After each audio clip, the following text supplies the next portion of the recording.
This world is not what you think it is. This world is not what you think it is. Tell me your name. Ruth Heath. Ruth, and how old are you today? 102. 102. So you were born in 1918. 1918. And we were just talking, and I asked you what shape the Earth is, and what did you say? What were you taught in school in elementary school? I was taught in school that the Earth was flat. And then what do you remember when they changed it to a globe? Well, when they changed it, I remember when they changed it, but I can't remember the date or anything like that. And did you believe them? Yes, I did. You did. Now, I was young. Right, and we all were told by people that we trust. That's right.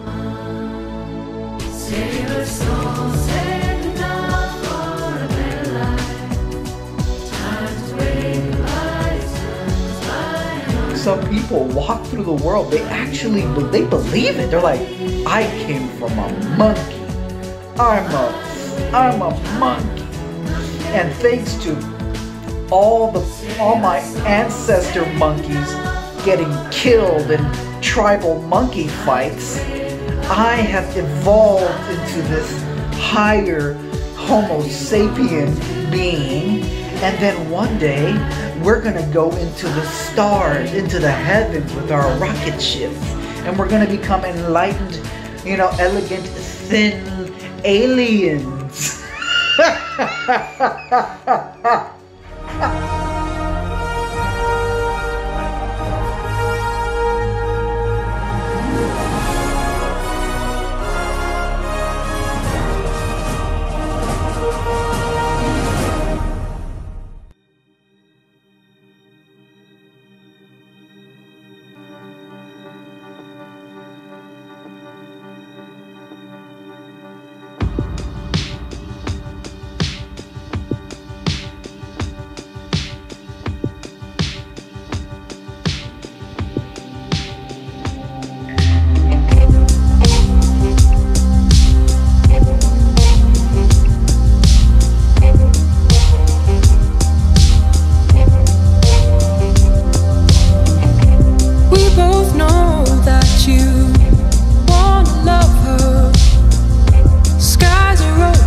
Chased an idea, healed on earth behind some broken creature. Maybe she loves you, and I'm just a preacher. Non-believers crying, don't believe her, don't believe her, no. Don't believe her, no.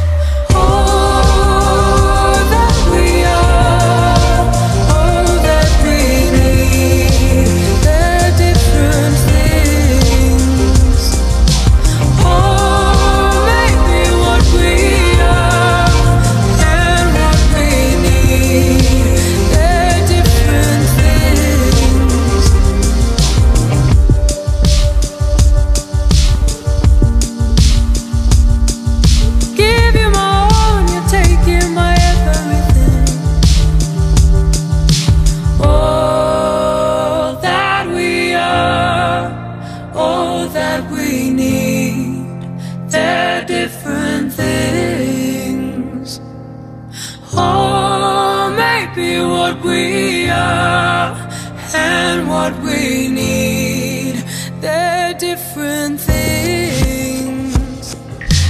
All that we are, all that we need, they're different things.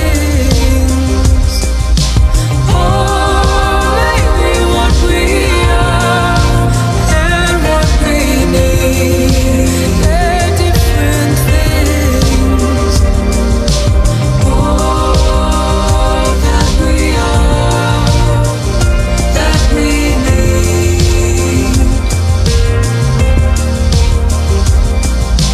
Oh, what we are, what we need.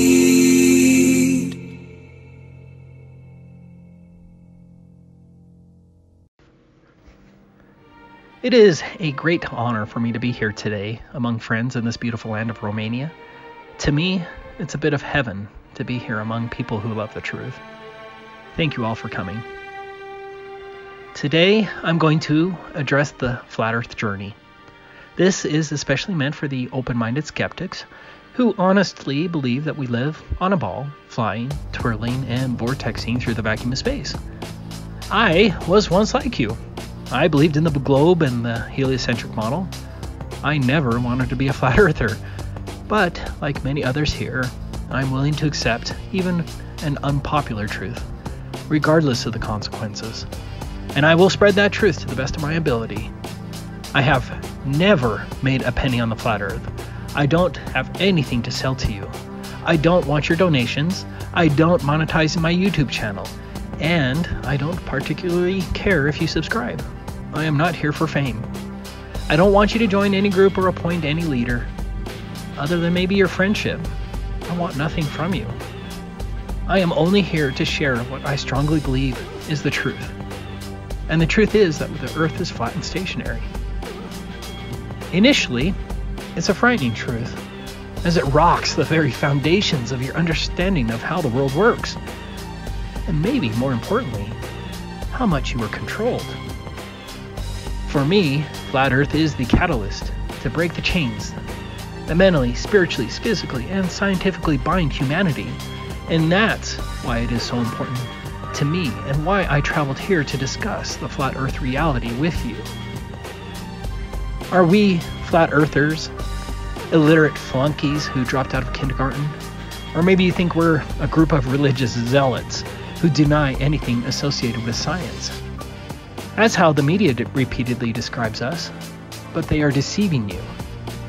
Personally, I graduated from college, magna cum laude. I even have a master's and a Juris Doctorate. Yes, I took astronomy in college and I got an A. I know the official globe narrative pretty well, and there are many others like me. Because of those many years of indoctrination, it took me hundreds of hours of arduous research and experimentation before I would accept the flat earth truth. It did not come easy. I studied every possible globe objection very well, but as I will try to show you today, the flat earth evidence is overwhelming and far outweighs the evidence of the globe, which is based primarily on conformity and name-calling. We get it. It's psychologically hard to force yourself to honestly investigate the flat earth. But it is the truth. It's beautiful. And it changes everything. Here is an axiom. Governments lie. If you have any common sense, you know that governments do indeed lie, and often. But maybe you reasonably think the flat earth lie is too big. That is a valid objection and something I want to address. I mean, how could so many people be in on this conspiracy? The answer is what I call institutionalized conformity. Like many here, my flat earth journey started somewhere else. We could talk about the lies of central banking, the Rothschilds and other banking dynasties, the lies of World War I and II, the CFR and the Trilateral Commission, vaccinations. We could even talk about Sandy Hook and the Boston bombing. They'd probably throw me in prison for that, and we don't have all day. So for time constraints, let's begin with Vietnam and the Gulf of Tonkin. Not many people have heard of the Gulf of Tonkin incident, even though the United States Congress declared war on North Vietnam after the claimed unprovoked August 4th, 1964 naval attacks in international waters against America by North Vietnam. After the supposed August 4th attacks by North Vietnam, the United States Congress passed the Gulf of Tonkin Resolution, which granted President Lyndon Johnson the authority to assist any Southeast Asian country whose government was considered to be jeopardized by communist aggression, thus bringing America into the Vietnam War. LBJ recognized the importance of the Gulf of Tonkin Resolution when he quipped that the resolution was like Grandma's nightshirt. It covers everything. A few days after the Gulf of Tonkin Resolution was passed, President Johnson stated, "Hell, those damn stupid sailors were just shooting at flying fish." As the president alluded, the August 4th, 1964 attacks never happened. It was fake, phony. It was artifice, and all investigations have indicated the same. The Gulf of Tonkin incident is now an admitted hoax perpetrated by the US government. Humanity was lied to, and America went to war under deliberate false pretense, and there's nothing funny about that. A major, catastrophic evil war was fought as a result of this fabricated event. Hundreds of thousands of people died as a consequence of this conspiracy. But here's my question to you. How many people were punished as a result of this admitted heinous lie that led to the deaths of hundreds of thousands? 0.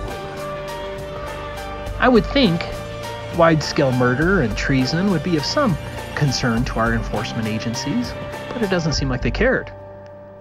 So, we have a huge, whopping lie that led to hundreds of thousands of deaths that is whitewashed by our governments, our media, academia, and our police enforcement agencies. Are big lies possible? Gulf of Tonkin says yes. Let's talk about Operation Northwoods. Operation Northwoods was an admitted Department of Defense 1962 memorandum that called for the CIA or other U.S. government operatives to commit acts of terrorism against American civilians and military targets, blaming them on the Cuban government and using it to justify a war against Cuba. Damn, that sounds familiar. The plans detailed in the document include the possible assassination of Cuban emigres, sinking boats of Cuban refugees on the high seas, hijacking planes, blowing up a U.S. ship, and orchestrating violent terrorism in U.S. cities. The treasonous U.S. Department of Defense was openly proposing to commit acts of terrorism against American civilians in U.S. cities. It was the proposed murder of Americans so that America would go to war to murder others. Fortunately, these proposals were allegedly rejected by John F. Kennedy. I'm not so sure if that helped Kennedy's career, though. Are big conspiracies possible? The Department of Defense thought so. Which brings us to 9/11. Regardless of whether the United States committed this horrific act of terrorism against its citizens directly, or whether the U.S. government was just an accessory in the commission of, or after the fact, Building 7 is the smoking gun proof of this huge conspiracy, as Building 7 was not allegedly hit by an airplane, and yet it collapsed symmetrically and at free fall speeds. I'm sorry, but office fires cannot collapse a steel-constructed building symmetrically and at free fall speeds. It is nonsense. More than 3,000 licensed architects and engineers have said the same, and the numbers keep growing. Even a group of academic engineers in Alaska recently reached the same conclusion, but you didn't hear about that on the news. Interestingly, just a few weeks ago, CNBC senior analyst and former anchor Ron Insana openly stated that Building 7 was brought down by controlled demolition. Again, you probably didn't hear about that. Why were there no mainstream discussions of Building 7? An obvious demolition that would have had to have been wired to explode long before September 11th. Why didn't you hear about this gentleman, Barry Jennings, who is now dead? He actually worked for the government in Building 7. Jennings was a very credible witness. He was the deputy director of the Emergency Services Department for the New York City Housing Authority, and he worked in Building 7 on 9/11. He described an abandoned building and then explosions in the lower levels of Building 7 before any of the other 2 towers came down. I don't want to make this a conference about 9/11, but 9/11 proves to any sensible, truth-seeking person that we have been lied to on a massive scale. And our governments, media, academia, military, police forces, and major institutions aren't there to provide the truth or to punish those evildoers. Instead, these institutions are there to only control the narrative and make sure we the people do not get out of hand. Please go to AE 9/11 Truth to learn more. One other thing 9/11 indicates is that the evil cabal that controls things has hired hundreds of propagandists, publications, so-called experts, media darlings, and their agents who do nothing but belittle truth seekers, lie, and promote the official narrative. These despicable sellouts are the scum of the earth, and they are everywhere.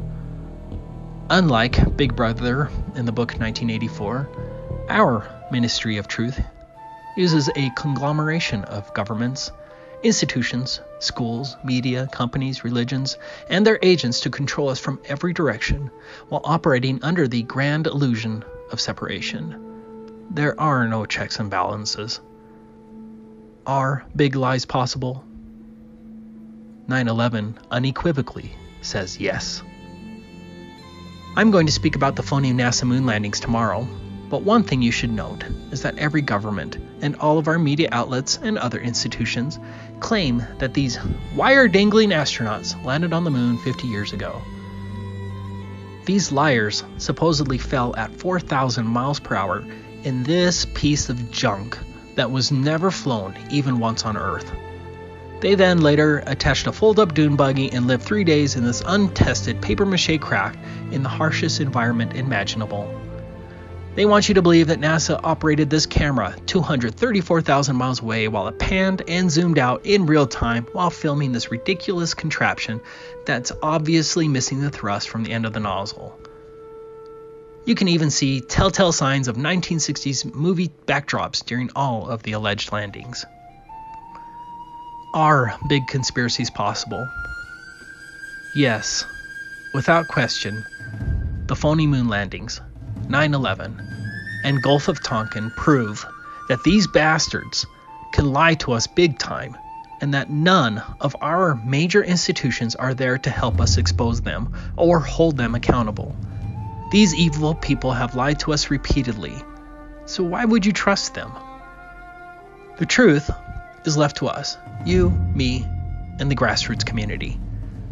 Which brings us to the flat earth. In every nation and in every city, schools consider the shape of the earth a fundamental scientific fact, and that supposed fact is repeatedly taught from day one all the way through graduate school. Yet no one has seen this globe or its curvature or its effects, but it's still taught as a fundamental fact based solely on faith in our institutions.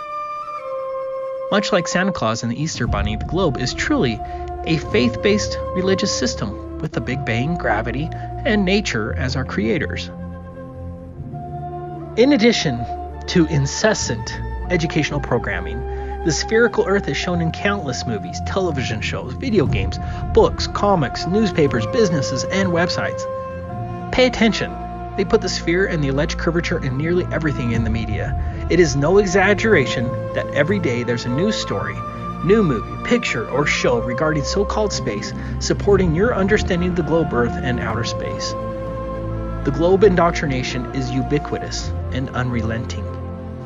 Moreover, the spherical Earth is fully supported by every major religion: Catholics, Protestants, Mormons, Muslims, Judaism, Hinduism, Buddhism. All major religions support the spherical Earth. There is no other symbol that is shown with as much pride and zeal than the globe Earth. Moreover, the term flat earther is a well-known pejorative term to refer to someone as anti-science or anti-facts. If you ever want to ruin your reputation among a group of people, just refer to yourself as a flat earther, and the mocking will begin by even your closest loved ones. I guarantee that every flat earther here knows this as a personal fact. Ask yourself, why does questioning the globe Earth cause such a knee-jerk, negative emotional response? Like Pavlov's dogs, when you mention the flat Earth to anyone, almost without exception, the listener will be enraged, salivating at the mere mention of it. We get it, but please, try to set aside that Pavlovian response and just allow yourself to have a legitimate discussion with us, even out of intellectual curiosity. So what has caused we flat earthers, who probably number in the millions now, to abandon our educational foundations, all mainstream science, every major religion, and all of our news, entertainment, and media to support an idea that is even used as a slanderous term to refer to someone as an idiot? In a nutshell, Flat Earth is about hundreds, if not thousands, of grassroots tests, experiments, and observations that consistently belie the globe model. New experiments, tests, and observations are coming out every day from every nation, unequivocally indicating that the globe is false, and we truly do live on a flat and stationary Earth. There is no faith involved. It's a testable fact. But I'm going to show you right now who's to blame for the Flat Earth revolution. Here are the three primary culprits: the curvature formula, the Nikon P900, and YouTube. Those three things changed my life forever, and it shocked me to my core. Culprit 1, the curvature formula.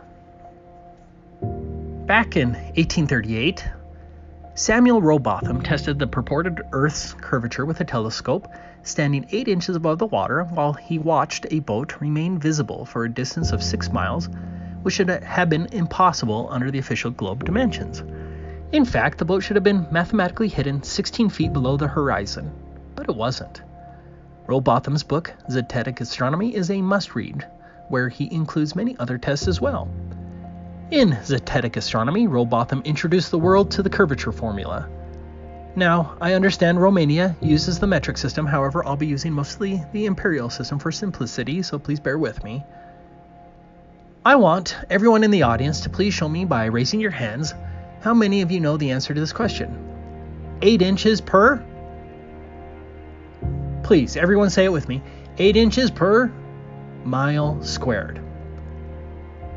How did an entire audience know this mathematical expression?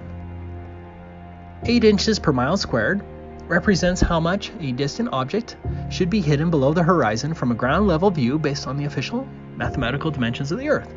That is a ball Earth with a circumference of 24,901 miles. The curvature formula is a mathematical certainty for all observable distances with respect to the imaginary globe Earth. Rowbotham stated the curvature drop formula very well. If the Earth is a globe and is 25,000 English statute miles in circumference, the surface of all standing water must have a certain degree of convexity. Every part must be an arc of a circle. From the summit of any such arc, there will exist a curvature or declination of 8 inches in the first statute mile. In the second mile, the fall will be 32 inches. In the third mile, 72 inches or 6 feet, as shown in the following diagram. So, at 1 mile, a distant object should drop 8 inches. Not a big deal. But let's look at 4 miles. Remember, 8 inches per mile squared, you square the miles. 4 miles times 4 miles times 8 inches divided by 12 equals 10.6 feet.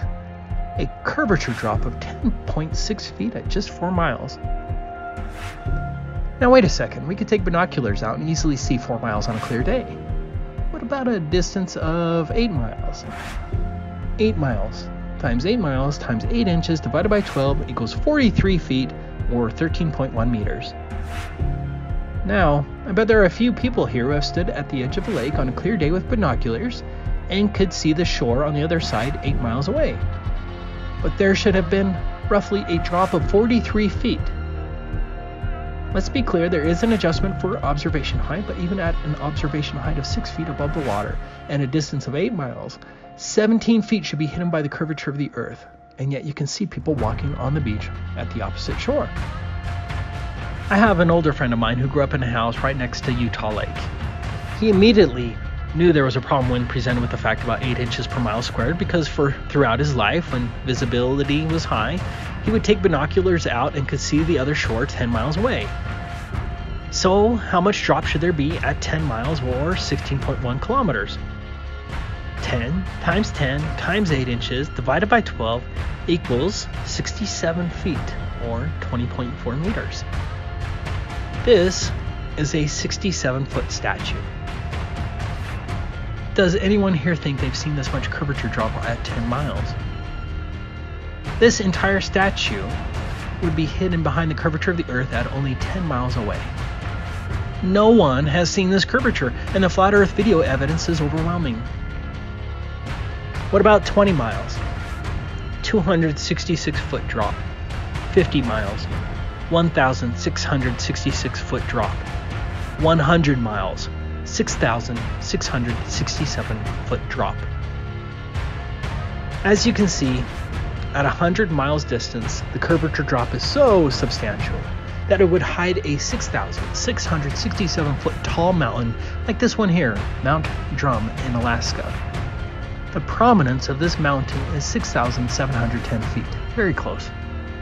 How many people have witnessed a drop this tall while driving 100 miles along a coastal road? You can see 100 miles with a high zoom camera.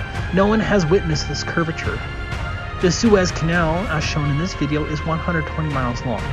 Under your official globe model, that's a curvature drop of 9,600 feet or 2,926 meters. That's about the prominence of Mount Shasta, shown here.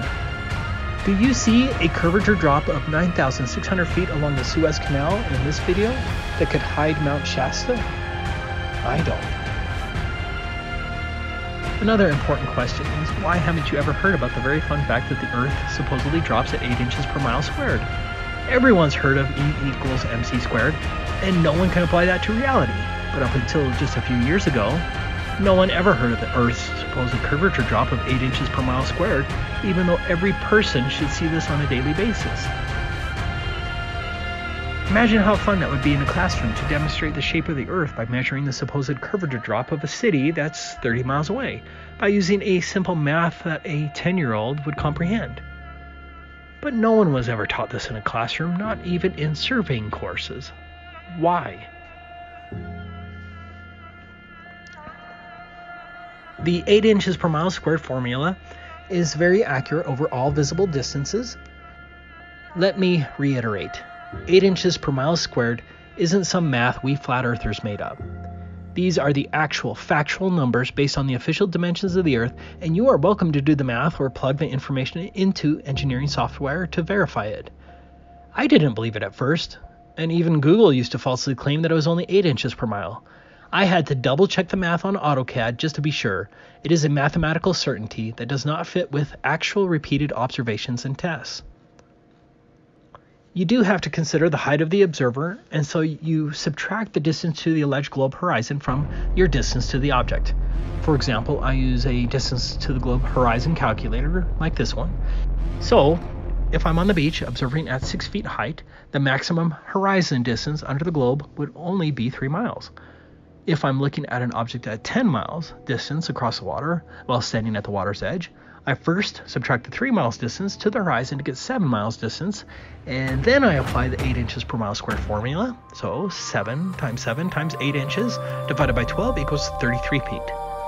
That means for an observer 6 feet tall at the water's edge, that object 10 miles away should be hidden behind 33 feet of curvature. That's huge. That's measurable and testable. Or you can simply input the information here on this calculator. It is very accurate over all observable distances, those distances under 500 miles. The globe model proof relies upon an implausible story about a well and a shadow in ancient Egypt that has varying interpretations. In contrast, flat earthers rely on actual, concrete measurements that anyone can make to measure the supposed curvature of the Earth if there was one. Here's an infamous example of the curvature problem. How many people here can quote this weatherman? What you're seeing here is a mirage. Why is he saying that? because the entire city of Chicago should be hidden behind the curvature of the Earth. Does that look like a mirage to you? Of course it's not, it's bullshit. Everyone here probably had warning bells go off when you heard that weatherman make that ridiculously false statement. That is no mirage, that is a direct line of sight that is often obstructed by haze, miraging, atmospheric distortion, weather, or larger, closer waves and swells that have a larger respective angular size. The hired liars out there will use these obvious atmospheric distortions or large swells and waves as proofs of the curvature. Don't let the deceivers trick you, because they're going to try. Here's another one. In this clip, the news lady again says that you're seeing a mirage. It's a photograph from Michigan to Milwaukee at a distance of 80 miles. The top of the tallest building in Milwaukee should be 3,102 feet below the horizon, according to the spherical model, but we can see much of the city line. Do you think that's line of sight or selective curvature hopping mirages that just happen to present a flat Earth? Can you allow yourself to see the problem here? I don't care if you believe me right now, but you as a rational thinking individual need to grab your telescope and your binoculars and head out to the lake or ocean on a calm, high visibility day without miraging, and you will see the flat Earth for yourself. We see too far. There is no Earth curvature at 8 inches per mile squared. That is a fact. That brings us to culprit 2. What would have happened if Rowbotham in 1838, who was claiming that he could see too far, could have live streamed his 6-mile test on YouTube? Well, maybe things would have been different. The YouTube platform enabled hundreds, if not thousands of us to conduct similar curvature and other tests, like Rowbotham. YouTube enabled us to share our observations with millions of people, and they could see it for themselves. Flat Earth is founded on repeatable observations and tests that anyone here can perform, and millions of people are seeing the truth despite the overwhelming propaganda and censorship that is now happening. Flat Earthers don't say, believe us. Flat Earthers say, believe no one. Test it for yourself. Because of the Flat Earth revolution, YouTube has taken active steps to stop the Flat Earth on its website, as openly stated in Congress by the president of YouTube, as shown right here. Yes, the president of YouTube proclaimed that YouTube would suppress Flat Earth and promote the official story, and it's YouTube's official policy. And so it's hard to find genuine Flat Earth researchers anymore. YouTube is now actively banning and suppressing peace-loving people like me, while simultaneously promoting the official globe narrative. But Google's censorship cannot undo what has been done. Humanity has discovered that there is indeed no curvature to the Earth, and that truth will not be suppressed because you can see it for yourself with merely a telescope or high-zoom camera. Even though it has become a bastion of censorship now, I still want to thank YouTube for its unwitting help, and especially those first Flat Earth pioneer YouTubers like Eric DeBay, ODD Reality, Mark Sargent, Jeranism, Rob Skiba, DITRH, Mr. Thrive and Survive, My Perspective, P-Brain, Globebusters, the speakers here, and so many more. Thank you. Now we're to the third culprit for the Flat Earth revolution. We already discussed the curvature chart, but now we're going to test its application, which brings us to the Nikon P900. They now have a Nikon P1000, but this P900 changed everything. Nikon made it easy and affordable to zoom in at 83 times magnification, record it, and then upload the video to YouTube and other video sharing sites. I thought Flat Earthers were maybe faking their tests, so I bought this camera so I could see it for myself. Flat Earthers aren't faking anything. Unlike the globe model propagandists, you don't have to trust us. Flat Earth isn't word of mouth anymore. I can show you the actual video proof again and again and again. Before I start discussing the proofs of the Flat Earth, it's necessary to first address the ridiculousness of the official heliocentric model, because you probably haven't really thought about it. I didn't. I just parroted information in my classrooms to get the grade. Shockingly, very few people even know what the official heliocentric model is. Let's just cover a few of the numbers. If you believe in official heliocentrism, you believe that the wobbling and tilted Earth is rotating 1,037 miles per hour at the equator. The speed of sound is 767 miles per hour, so the ground you're standing on, at least on the equator, is allegedly moving at 1.4 times the speed of sound. Can you think of any evidence of the Earth's rotation? Wouldn't you think that this movement would be evident in the atmosphere, that airplanes, clouds, and weather balloons would be affected by the ground's movement at 1,037 miles per hour? The fact is that there's no evidence of the ground's rotation whatsoever. Foucault pendulums and the supposed Earth's Coriolis effect are nonsense. They are absurd lies. Second, if you believe in heliocentrism, you believe that the Earth is moving in its orbit around the Sun at 66,600 miles per hour. Even Einstein said you can't detect the Earth's movement by any optical experiment. So why do you believe in this nonsense other than you just take it on faith? But it doesn't end there.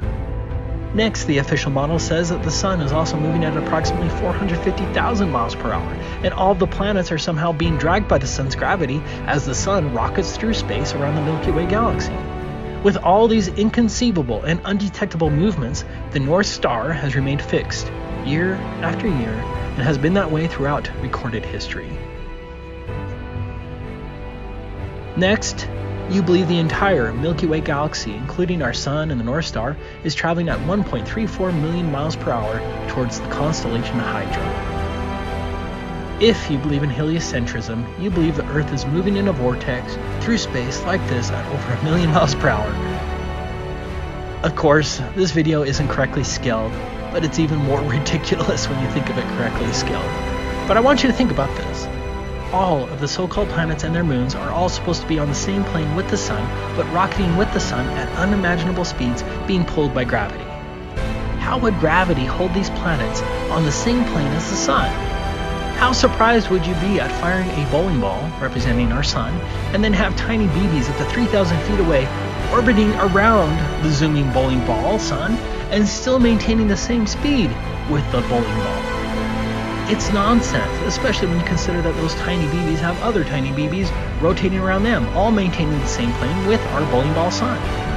Think about comets that zip away from the Sun to then, 70 years later, like Halley's Comet, to catch back up with the Sun on a tabular schedule. Are these comets attached by rubber bands? How did they catch back up? I don't care how many degrees you have. This is stupid. Look at this footage of star trails. Think of how impossible it would be to film these trails as the Earth is supposedly wobbling, tilted, rotating at 1,000 miles per hour, orbiting at 66,600 miles per hour, and chasing after a Sun zooming at 450,000 miles per hour. As pointed out in the book Kings Dethroned, modern astronomy is built upon shameful blunder after shameful blunder. It's fascinating how few honest, educated people have found these blunders. But that's the power of institutionalized conformity. Even the most educated become nothing but mere parrots of their institutions.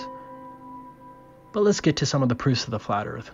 For those who have been watching my YouTube channel, some of these tests are repeats, so please be patient. This video is really meant for the skeptics. Exhibit 1.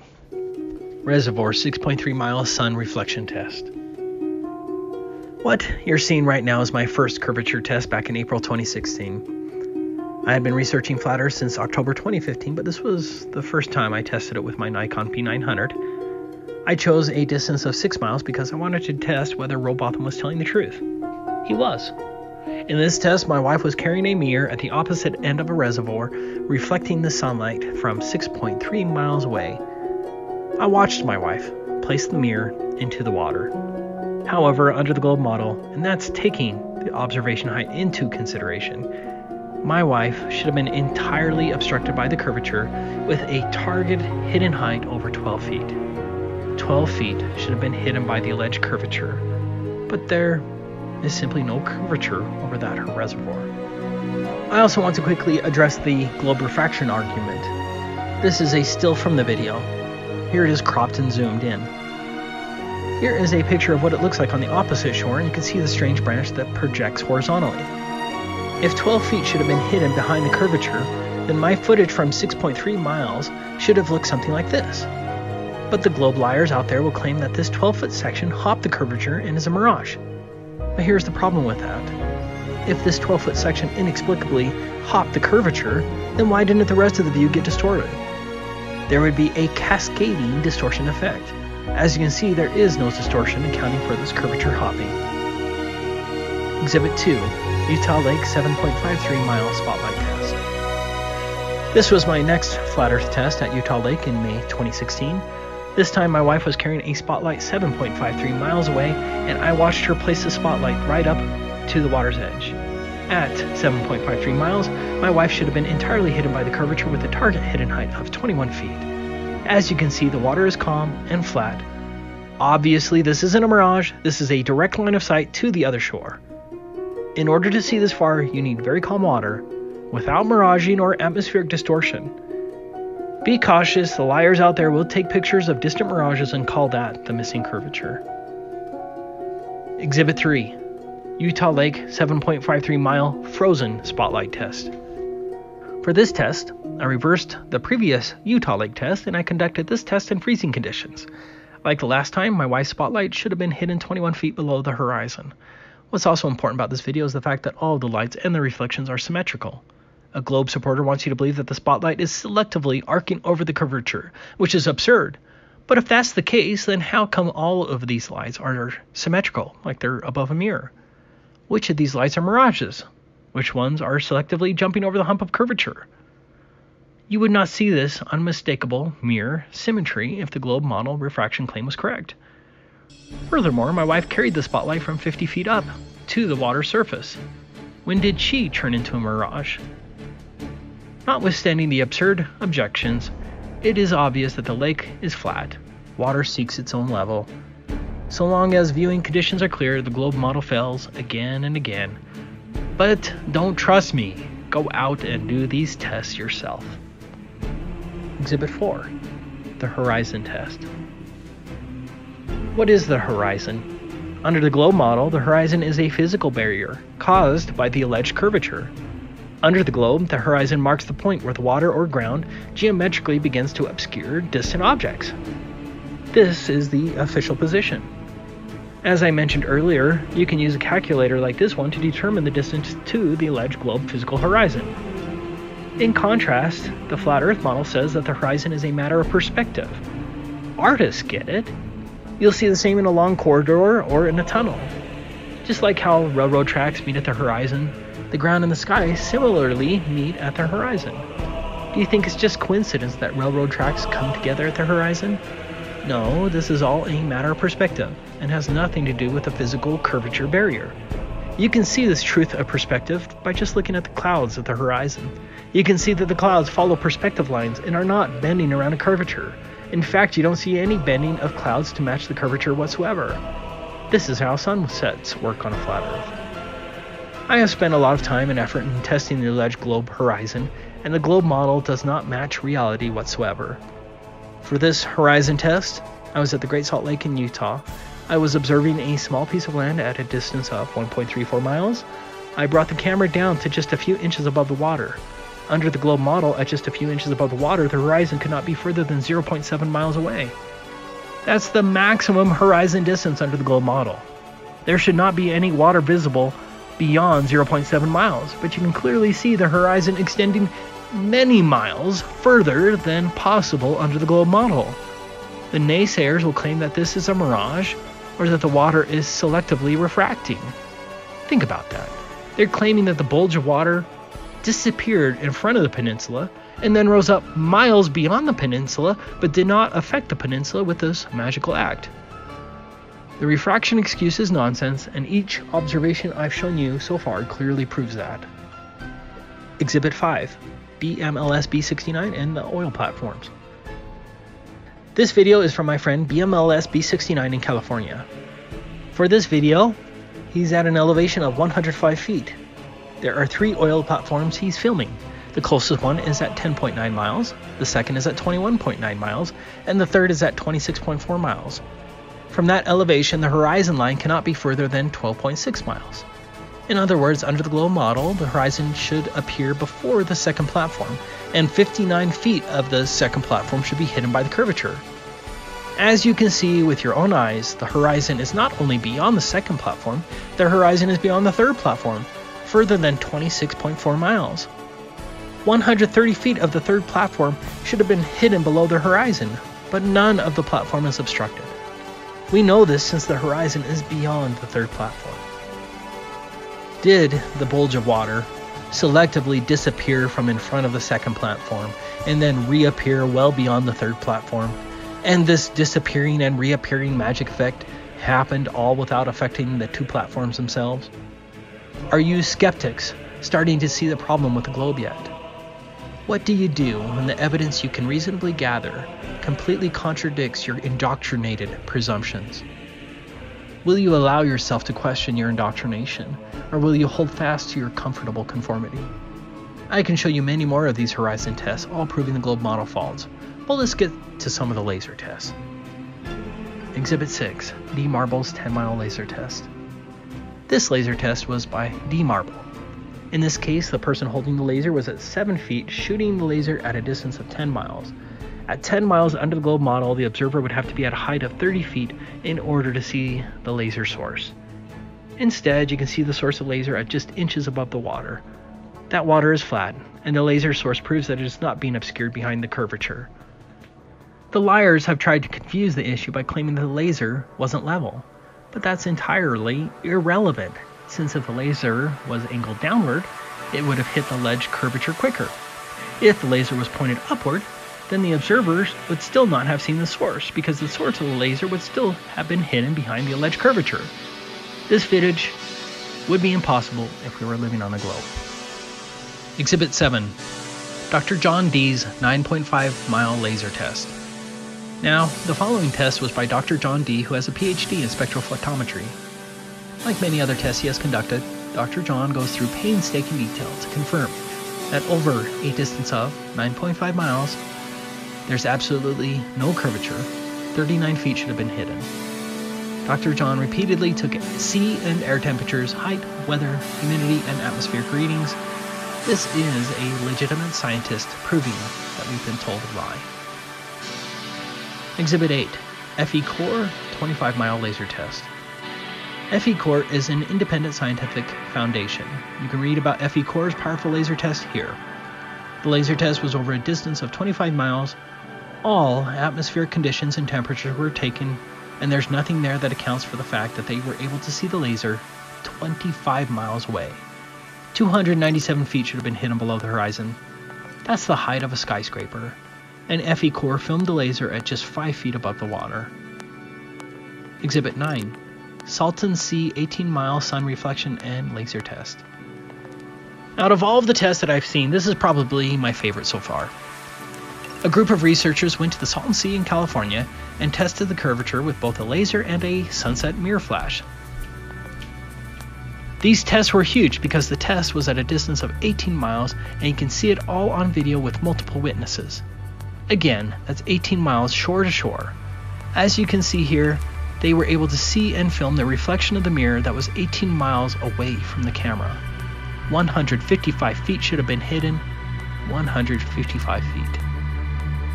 This minaret in Uzbekistan is 150 feet tall. According to the globe model, you would have to be standing on this minaret to see the reflection of the sunlight 18 miles away like that. In addition to the sun reflection test, they also conducted a laser test. Here is the laser from 18 miles. You can even see the reflection of the laser on the flat water. Do you think it's possible that the source of the laser and its reflection both selectively hopped over the curvature to present a false flat Earth? Exhibit 10, J. Tolan Media 1 Infrared Observations. J. Tolan Media 1 is a well-educated engineer who has been destroying the gold model with many infrared observations and other tests. Just look at these videos and photographs taken from an airplane at 30,000 feet. In some cases, he is viewing further than 500 miles with infrared. A complete impossibility under the globe model.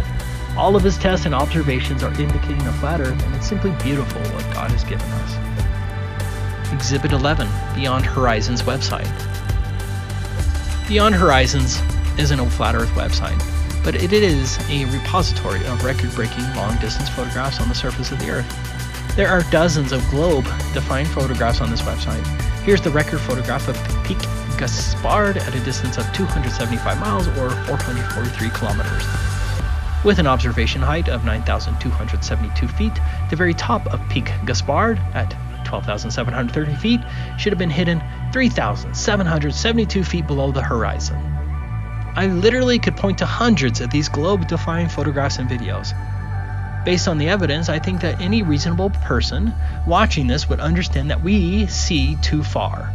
And if you want more photographic and video evidence, go to my YouTube channel, Taboo Conspiracy 2, because this was just a sampling of the many proofs that we see too far. But let's move on to some of the other major proofs of the flat Earth, because it doesn't end with just these optical and laser measurements. Exhibit 12, airplanes and gyroscopes. Now that we understand that the globe model requires that the Earth drop away at 8 inches per mile squared, shouldn't airplanes have to continually dip their noses to account for this drastic change? Think about a pilot who levels out and flies the airplane at 500 miles per hour for just 10 minutes. That would require a correction of roughly 4,630 feet after just 10 minutes. Pilots would unquestionably know of this curvature correction, but it doesn't exist. Pilots don't have to dip their nose to correct for the curvature, regardless of the speed or altitude of the airplane. No pilot makes this adjustment. Pilots fly over a flat and stationary Earth. Furthermore, the sensitive mechanical gyroscope in the airplane, which retains rigidity in space, indicates neither curvature nor rotation of the Earth. Gyroscopes also prove a flat and stationary Earth. Exhibit 13. Guglielmo Marconi. On December 12, 1901, Guglielmo Marconi received a radio transmission across the Atlantic Ocean at a distance of 2,135 miles. A lot of people told Marconi that it was impossible to send a radio signal that far due to the alleged curvature of the Earth. In fact, under the globe model, those skeptics were right, as there would be a curvature drop of 527 miles over that distance. A drop of 527 miles is huge. Do you think that radio signals traveling at the speed of light can jump a curvature that size? The distances of radio transmissions have gotten much further since Marconi, again proving there is no curvature. Every time no curvature is proven through actual experimentation, mainstream science counters with imaginary, new reasons why the Earth only appears to be flat. Due to Marconi, the ionosphere was imagined and created. Exhibit 14, Nicobine. Nicobine was a VHF, that's very high frequency radio targeting system used by German bombers in World War II. Nicobine was a line of sight targeting system. For this example, there were two beams, one from Stolberg, located 443 miles away from the target, Derby, England. The second was from Cleve, 331 miles away from Derby. What's fascinating is that the leading government science advisor for Churchill, Frederick Lindemann, refused to believe that there was such a beam due to the curvature of the Earth. The advisor was right. There should have been a major problem with the curvature, as VHF beams do not allegedly wrap around the curvature. It turns out that the Nicobine system did exist and people lost their lives because Lindemann believed in the curvature. But the fact remains that Nicobine was a line-of-sight targeting system. Accordingly, Wikipedia and other websites claim that the German bombers remained within line of sight of the two beams. What's the problem then? There absolutely should not have been a line of sight with the bombers. With hidden heights at approximately 64,844 feet and 117,504 feet, there was no way for these Nicobine systems to have line of sight with bombers that only flew at 19,200 feet. The Nicobine targeting system proved there was no curvature. Exhibit 15, Loran C. Loran C was a naval positioning system used for decades, allegedly up to the 1990s. Essentially, it worked by two radio towers on the coast that would transmit radio waves across the ocean. The Loran system would use the difference in the timing of the radio signals to calculate the vessel's location. This system was highly accurate and is probably the same underlying application used today that is referred to as GPS. If you're looking at the map, you probably already see the problem. These stations, hundreds of miles apart, could be 1,000 miles away from the vessel, meaning these radio waves would have to have hopped a curvature up to 100 miles tall. The official explanation is that these radio waves traveling at the speed of light hug the surface of the Earth and wrap around the curvature, inexplicably jumping bulges of water and Earth dozens of miles tall. Does that sound believable to you? Wouldn't curvature hopping interfere with the location readings of the vessel? Like Marconi and Nicobine, Loran C is another proof of the flat Earth. One more point about Loran C. Look at this coverage map. Where is Loran missing? Remember that Loran was developed for the military. Did no one think it important to have location guidance for the navies in the southern hemisphere? The fact that Loran was missing in the south indicates that there was a problem with distances for southern vessels, which makes complete sense when viewed under a flat Earth map. The same applies for airplanes, which always lose their GPS signals in the oceans over the south, again evincing a flat Earth. Exhibit 16. The non-rotating atmosphere. At the equator, the ground is allegedly rotating at 1,037 miles per hour. Yet Felix Baumgartner took a balloon up to 128,000 feet above the surface, and it took him 2.5 hours to get that high. So, if the ground is rotating at 1,037 miles per hour, then Felix Baumgartner should have landed in the Pacific Ocean. As you are aware, Felix didn't land in the Pacific Ocean. He actually landed 44 miles east of his launch site. That's against the supposed rotation, and absolutely the wrong direction. Don't you think the rotation of the Earth should have affected Felix's jump? They want you to believe that as Felix rose up through the air, that the layers of the atmosphere continually sped up to keep up with the ground below. Does that make sense to you? I'm sorry, but the globe model is belied by fluid dynamics. Look at this volcanic plume.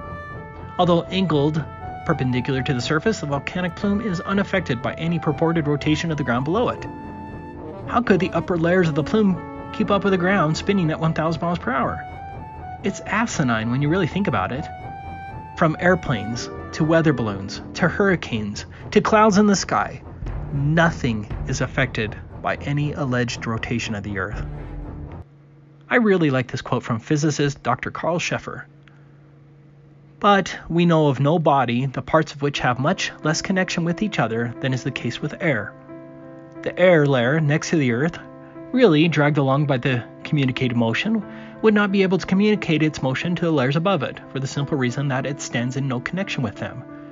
These upper layers must therefore remain in their place, or which would signify the same thing, would apparently flow westward with the same rapidity with which the Earth is said to rotate to the east. Now, since a point on the equator, if the Earth rotates on its axis in a day, must move eastward at the rate of 1,250 feet a second, the air would similarly move 1,250 feet westward in a second, which would more than 10 times surpass the velocity of the most fearful hurricane. We cannot perceive the rotation of the Earth in any way. We cannot demonstrate it. There are no air currents which we can justly regard as, or even supposed to be, consequences of this rotation. These facts ought to be proof enough against the existence of a rotation of the Earth. Must it not appear almost absurd in us, preoccupied by what they have taught us in school, to accept a theory of the rotation of the Earth which neither is nor can be proven? Must we not wonder at the readiness of the learned of nearly the entire world from the time of Copernicus and Kepler to accept the conception of the rotation of the Earth, and then search afterwards now for nearly 3.5 centuries for arguments to maintain it, but of course without being able to find them? Exhibit 17. Snipers. Some may quickly counter that snipers account for the rotation of the Earth. The claim is nonsense, and many military professionals have declared the same. But more importantly, you can go online and read the actual sniper manuals for the Army Special Forces Sniper Training, Army Sniper Training, U.S. Navy SEAL Sniper Training, U.S. Army Special Operations, and the Marines. Despite popular belief, there is no sniper adjustment for the purported Coriolis effect. Again, a huge proof of the stationary Earth and more proof that popular media has lied to us. Exhibit 18, the Antarctic Treaty. The Antarctic Treaty is an important proof of the flat Earth because it evinces an intentional and multinational effort to prevent people from determining what's beyond the 60th South Parallel and Antarctica. In short, independent travel is not allowed or outside of the 60th South Parallel, and that hides the flat Earth. Under the general concept of the flat Earth, Antarctica is the likely shoreline of the world's oceans. North is in the middle, south is in every direction towards the outside of the circle. You can see that here on this flat Earth map from 1587 from Urbano Monti and this 1892 Gleason map, both of which came out long before the Antarctic Treaty. Because of this, Antarctica is the one area that would prove the flat Earth model correct. Coincidentally, Yeah, right, coincidentally. No independent travel is allowed below the 60th south parallel. This isn't a theory, it is a well-established fact. The Antarctic Treaty, its handbook, and its enforcement protocols, which have remained inviolate for 60 years, and include signatories like the US, North Korea, China, and the former Soviet Union, essentially ban any reasonable attempt to explore below the 60th south parallel under the guise of protecting the environment. Think of what has happened in the last 60 years. The Antarctic Treaty survived Vietnam and all of the Cold War, despite the claim that Antarctica is rich in minerals including coal, oil, and uranium. Were the Soviets really that interested in protecting penguins and the environment? I think the Romanian people would have a hard time believing that about the Soviet Union. It's ludicrous.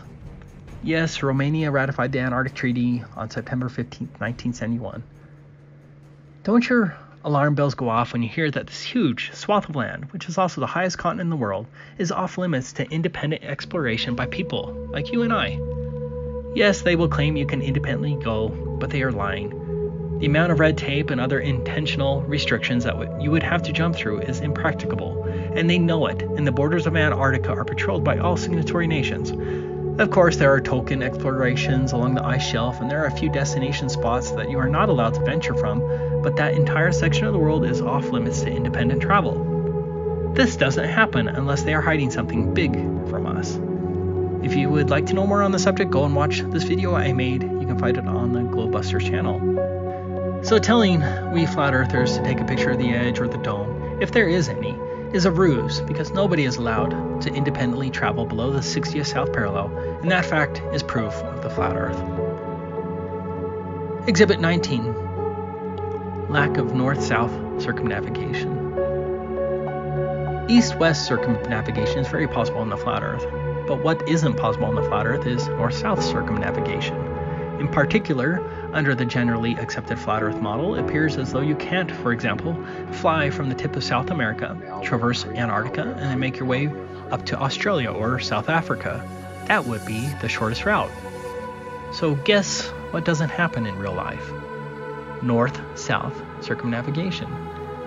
Below the 60th south parallel is completely devoid of all flights, and the vast majority of southern hemisphere flights first go to the northern hemisphere before traveling back down to the southern hemisphere. The routes are a joke. There are a few who claim they have completed a north-south circumnavigation trek, but the claims are ludicrous, most often referring to flights that turn around once they get to Antarctica and full of other fraudulent indices. Hundreds of thousands of flights east-west, and only a few highly questionable north-south circumnavigation claims. Come on, alarm bells should be going off because this wouldn't happen on a globe. Exhibit 20, the eclipse. The lunar eclipse is very often raised as the key proof of the globe, but it actually doesn't help the heliocentric cause at all. First, there's the well-documented Selenelian. This is video of one that happened on January 20th, 2019.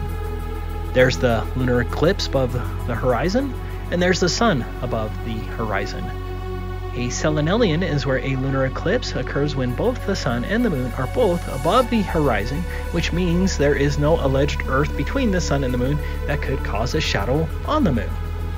That's geometrically impossible, and the official explanation of refraction is ludicrous as it causes a cascade of problems with other actual observations. Next, the shape of the eclipse is wrong. A shadow of a sphere on a sphere does not make a curve like this. You just have to think about it. A curve on a curve is distorted. Third, the color a lunar eclipse produces is reddish. Can you produce a red shadow here on Earth?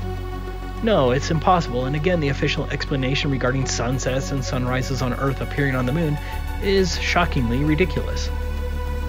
Finally, very often the lunar eclipse comes from the wrong direction, like in this video. Under the official model, the shadow should always come from the bottom and rise up. Instead, you'll often have lunar eclipse shadows come from top to bottom, again belying the globe model. The solar eclipse is a strong proof of the flat Earth. First, notice that the sun and the moon are the same size. That's a statistical impossibility under the globe model. Now look at the size of the shadow. The moon is supposed to have a diameter of 2,159 miles. Then why is the shadow of the moon only 70 miles across during a solar eclipse?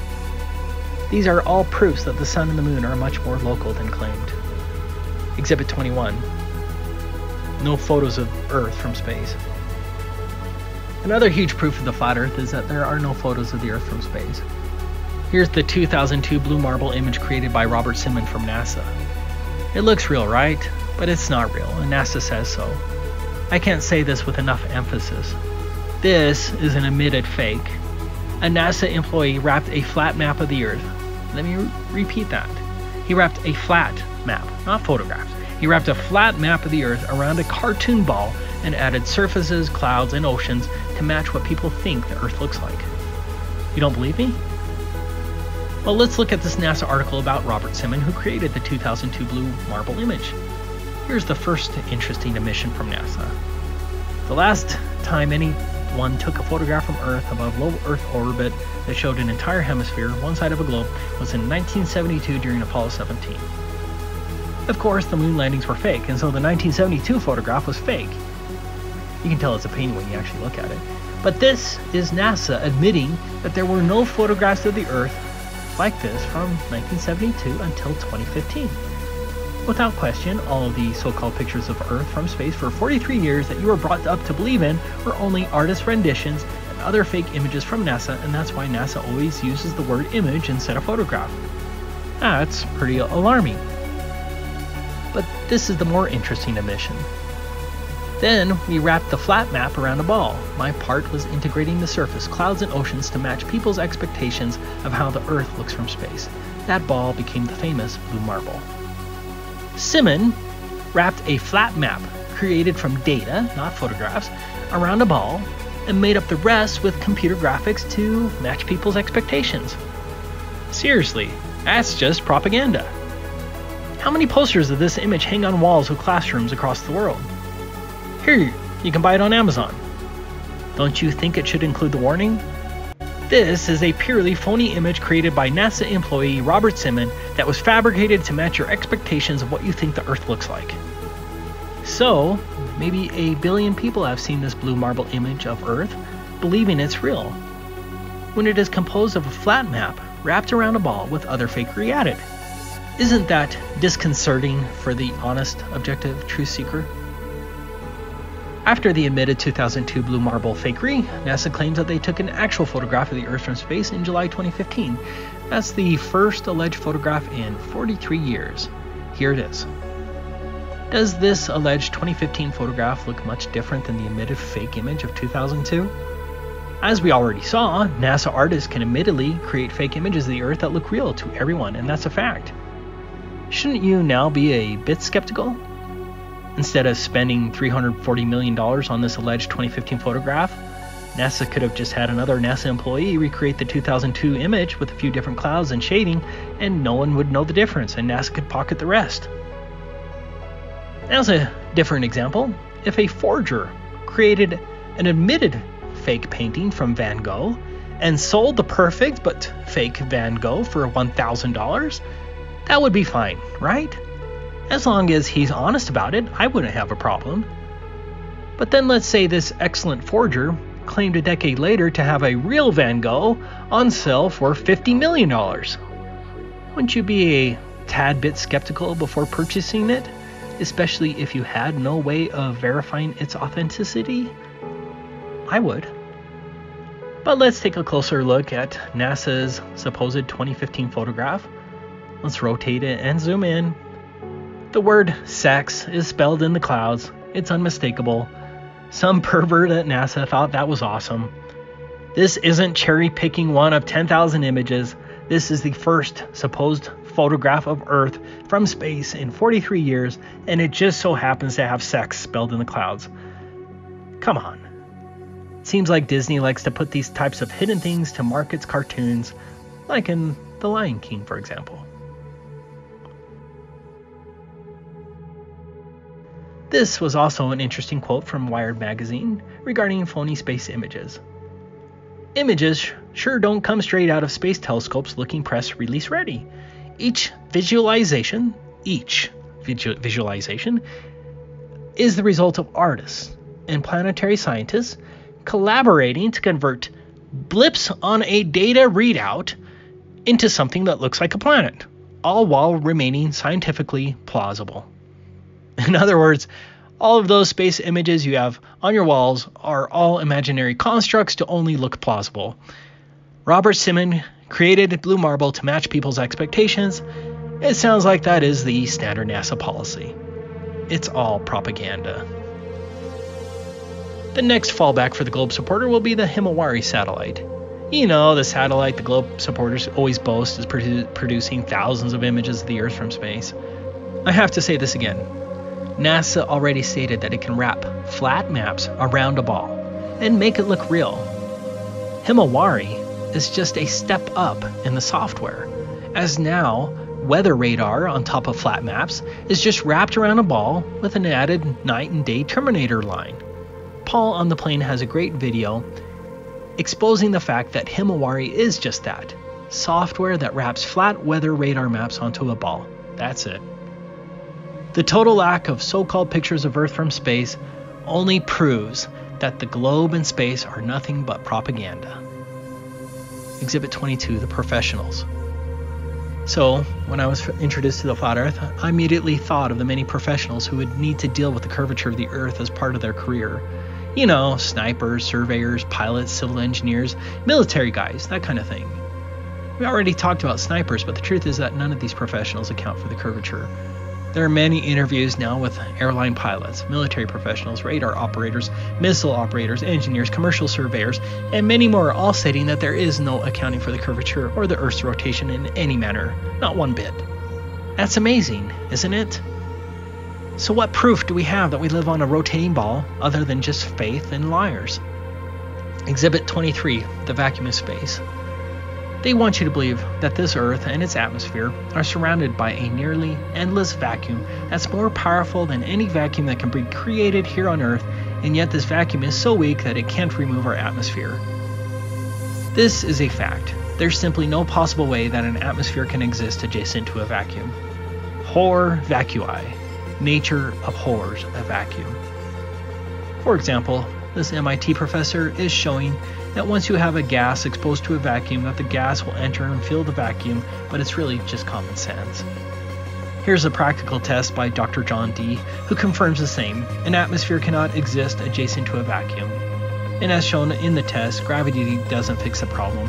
You can just place the vacuum on top of the atmosphere, and it doesn't change the outcome, as the gas will flow straight up to the vacuum, and this is a minuscule vacuum when compared to the alleged vacuum of space. How do we know the official heliocentric model is false? Because we'd all be dead if it were true. Exhibit 24, high-altitude balloons. Some of the earliest high-altitude aeronauts confirmed the flat Earth. In 1931, Auguste Piccard reached an altitude of 51,775 feet, much higher than any plane you've been on. Piccard described the Earth as a flat disk with upturned edge. Around December 1933, Russian aeronauts reached an altitude of 11.8 miles, or 62,304 feet. The article reads, "Looking down, they tried in vain to detect any curvature of the Earth's horizon." No, you've never seen the curvature of the Earth from an airplane window. Fortunately, you don't have to be a death-defying aeronaut to see what's up there. What you're seeing right now is a video from 121,000 feet. I remember when I first saw this, I was just dumbfounded because it didn't match anything that I've watched before. Whenever you're shown a picture of a high-altitude balloon or even a high flight, you're shown something phony like this. This isn't once in a while, this is the standard. It turns out that these so-called curvature photos and videos were all shot with a fisheye or ultra-wide angle lens to get this effect. That's a fact. The lens of the camera or the curvature of the window in the airplane is the supposed curvature. It's a curvature illusion. For all of our lives, we're inundated with supposed pictures from space. High-altitude balloons finally gave us a vision of what the Earth truly looks like from high up. Here's a great example of the standard deception. As you can see by the bent rope, the student's photo here was taken with a fisheye lens, and then the article falsely claimed it was the curvature. Do you see the deception? In addition to the flat horizon as shown at 128,000 feet, the Felix Baumgartner jump proves the flat Earth in another way. Here's where Felix entered the dangling capsule at maybe 10 feet. Notice where the horizon line is. Here's Felix at 128,000 feet. The horizon line should have dropped substantially. Instead, the horizon line is at the same exact spot thus proving that the horizon does indeed rise to eye level, belying the globe model again. Exhibit 25. No space satellites. The common objection to the flat Earth is, what about satellites? Did you know that NASA has hundreds of these satellite balloons up in the air right now? I never knew these NASA satellites existed before flat Earth. Have you seen them? Google and many other companies have fleets of these balloons as well. Look up Project Loon. The fact that NASA and its subsidiaries hardly discuss these so-called satellites was a huge proof for me, because it evinces a deliberate effort to conceal the fact that space satellites don't exist, simply because they're not necessary. The whitewash of these balloon satellites is evidence that they are lying about space satellites. These high-altitude balloons can carry 8,000 pounds and include telescopes, radar equipment, communications equipment, internet, etc. Here's one that almost killed some people. Also, never mentioned is the fact that almost all of our alleged communications come from undersea cables and cell towers, not supposed satellites in space. Your cable and satellite radio do not come from space. What about the Hubble telescope? This is the Hubble telescope. It's called Sophia. One flat earther was able to get a NASA manager to admit on the phone that the images from Sophia were strangely being used as Hubble's images. Finally, look at these actual NASA videos of satellites. They are manifestly fake. Look at this one that was launched during a space shuttle mission. It's dangling from the wire. Yes, the graphics are getting better, but this one old video alone proves NASA is faking space. But we'll talk about that more tomorrow. There are so many more proofs of the flat Earth that we could discuss. Look up Airy's failure and Michelson-Morley's experiments that showing the Earth is stationary. Ask yourself how there is no worldwide change of stars if the Earth is on different sides of the Sun every 6 months, meaning under the official globe model, nighttime is pointed in opposite directions every 6 months, but there is no actual worldwide change of stars. Look at the moon and ask yourself, why are all the craters perpendicular, and why there isn't one crater from a meteor that came in at an angle or horizontally, creating a chasm? Why do weather patterns and jet streams seem to fit so well on a flat Earth map?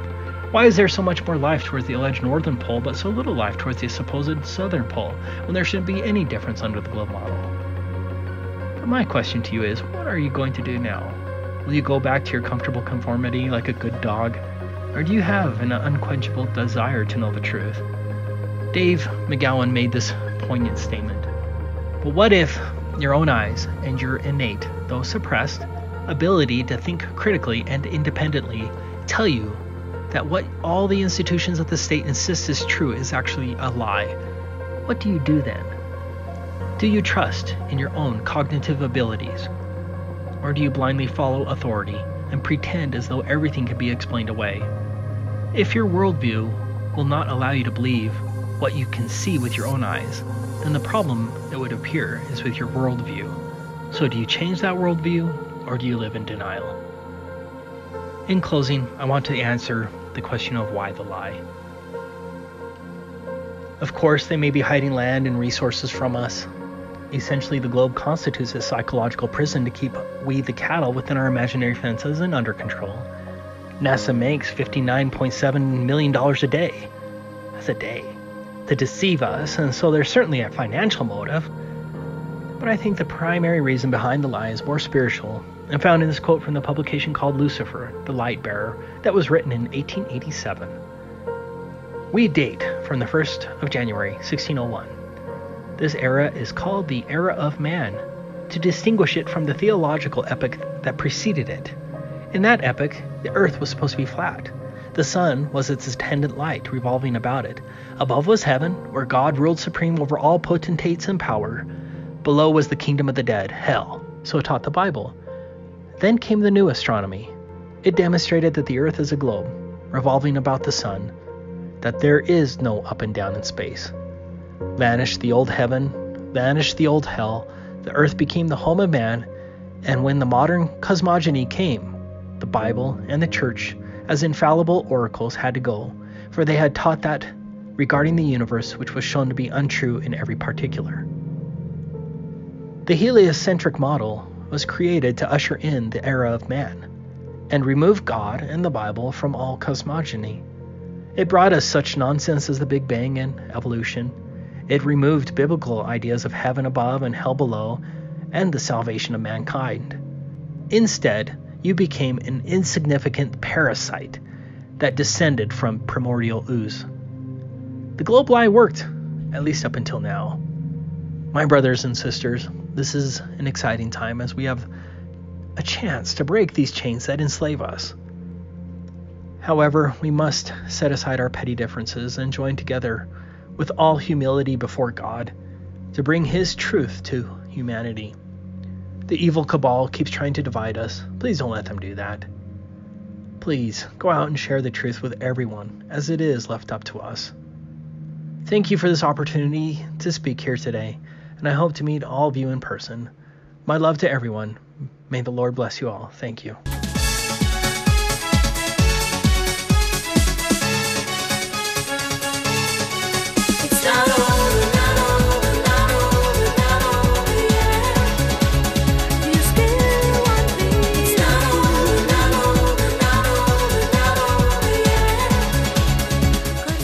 This new proof of the flat earth comes from Grota1 from a frozen lake in Manitoba, Canada.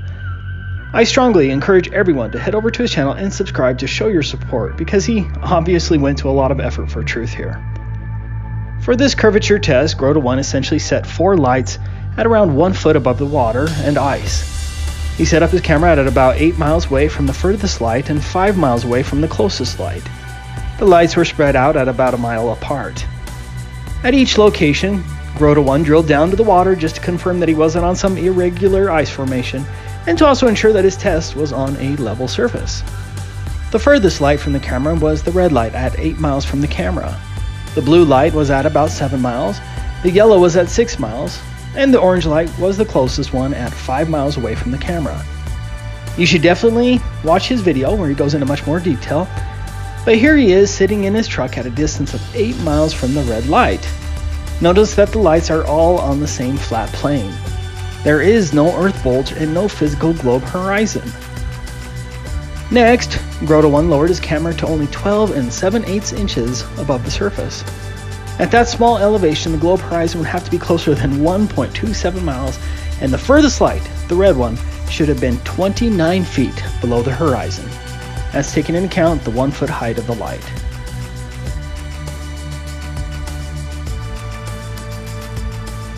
Notice how the lights are all on the same flat plane. There's absolutely no supposed bulge here.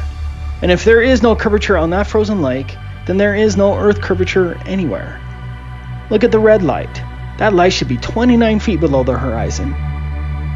It's just amazing that they got away with this lie for so long. Finally, Grota1 brought his camera down even lower to just 5 7/8 inches off of the ice. At this very low elevation, the red light would have to be a whopping 33 feet below the horizon. That's 34 feet minus the 1 foot height of the laser. Without question, the globe fails again. Furthermore, under the official model, the globe horizon would have to be closer than a mere 0.86 miles. There is no globe physical curve here, blocking your view. As Grota1 demonstrated on this frozen lake, regardless of the conditions, the Earth is observably, testably, repeatedly, and measurably flat. Yes, we were all lied to. Yes, they control our education. Yes, they control our media. Yes, they control our governments. Yes, they control all of our major institutions. But they still don't own your soul and your ability to think independently and to shake off the conformity and to break free from these mental controls. And that is how, with God's help, we can win. And we must win.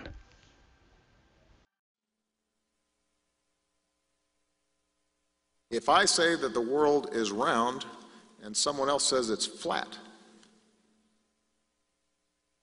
that's worth reporting.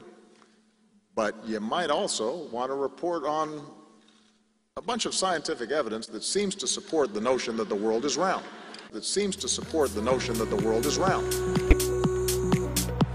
I cannot be saved.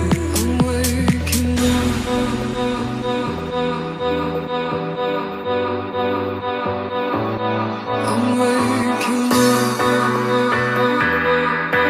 I can see it all. I'm waking up.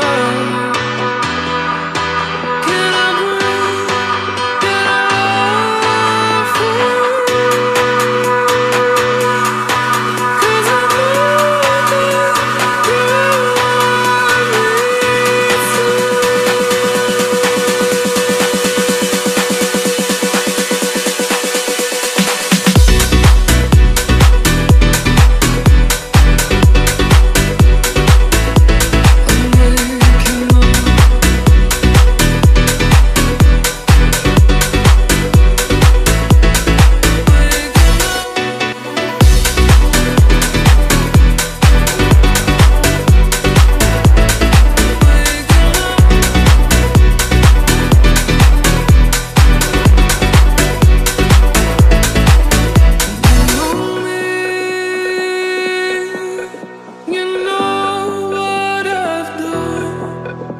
You told me, sleep, you were the fool, when only the moonlight shone. You'd hold me till my heart was numb. I'm waking up, I can feel it all. I'm waking up, I can breathe, I can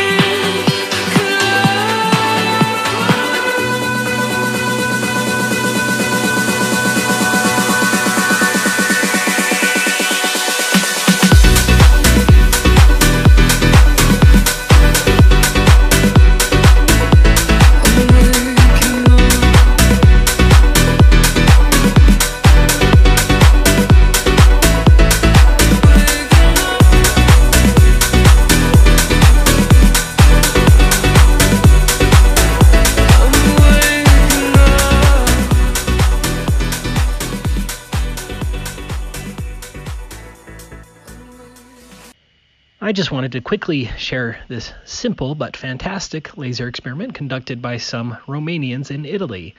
This experiment again proves the Earth has no curvature as required by the globe model. I'll have the link in the description. Here was the location of the experiment in Italy. It was between Sperlonga and Terracina. The distance from the laser to the camera was 9.4 miles. The laser was 6.6 feet off of the water as shown here. The leveled laser is the silver object on top of the telescope. This is the laser from the same location at nighttime. It's a pretty cool setup. The camera, 9.4 miles away from the laser, was at a mere height of 2 feet. From the camera's 2-foot position, the target hidden height at 9.4 miles should have been 39 feet, according to the globe math. You can see the low 2-foot camera height from the footage. Based on the globe's purported dimensions, the source of the laser at 6.6 feet should have instead been 32.4 feet below the horizon. Here is the footage. What I love about this footage is the intensity of the laser. The intensity is unequivocal proof that the camera is filming the source of the laser, which again was supposed to be 32.4 feet below the horizon. This footage is impossible under the globe model. I don't understand why I feel compelled to keep putting out these proofs of the flat and stationary Earth. Like many of you, many people in my family call me names and want nothing to do with me, simply because I dare point out the blatant inconsistencies and obvious lies surrounding NASA, heliocentrism, our phony institutions, and the false religion of scientism. The attacks hurt. They really do. I was attacked hard today by family, but I'm going to keep sharing proofs of the flat and stationary Earth because it seems like it's the right thing to do. I'm losing family to the globe delusion, but I feel closer to my truth-loving flat Earth family, which is stronger than bloodlines. Thank you, my flat Earth family, for your support. I love you all. Till next time. You told me, sleep, you were the fool, when only the moonlight shone. You'd hold me till my heart was numb. I'm waking up, I can feel it all. I'm waking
Nobody's ever been to space because space doesn't exist.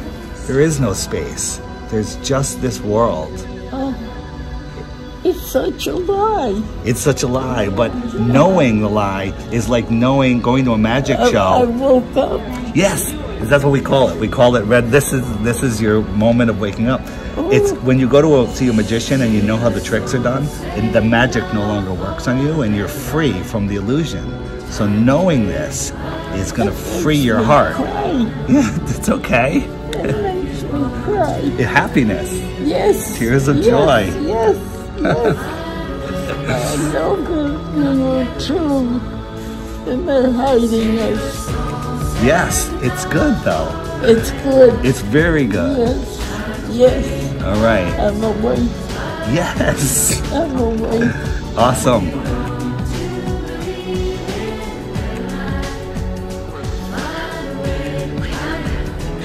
Wake up, wake up, wake up.